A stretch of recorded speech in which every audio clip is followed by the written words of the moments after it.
नमस्कार, मी डॉक्टर वंदना आबणे. सर्वप्रथम आपणास होळीच्या हार्दिक शुभेच्छा.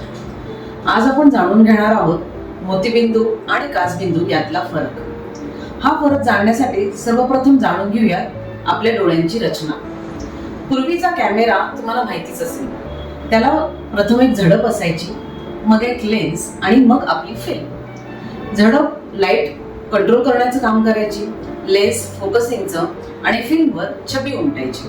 अगदी तशीच कार्यक्षमता आपल्या डोळ्यांची असते.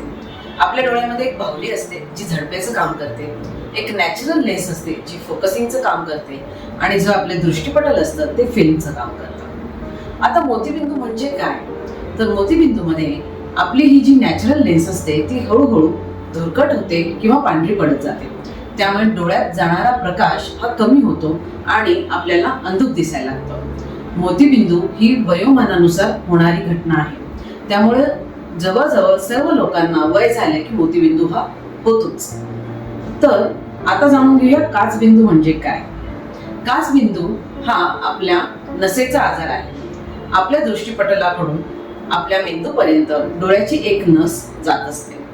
आपला डोळा गोल गरगरीत राहण्यासाठी त्यामध्ये एक जेली भरलेली असते. या जेलीचा एक दबाव आपल्या डोळ्यावर असतो, ज्याला आम्ही इंट्राऑक्युलर प्रेशर असं म्हणतो. हे प्रेशर जर वाढले तर नसेवरचा दबाव वाढतो आणि नसेची कार्यक्षमता हळूहळू कमी होत जाते आणि डोळ्याची दृष्टी हळूहळू कमी होते. यालाच आपण काचबिंदू असं म्हणतो.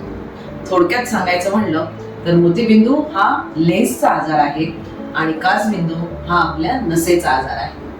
धन्यवाद. याबद्दल आपल्याला जर काही शंका किंवा क्वेरी असतील तर आम्हाला कमेंट बॉक्समध्ये लिहून कळवा. आम्ही नक्कीच त्याचं निरसन करण्याचा प्रयत्न करू. धन्यवाद.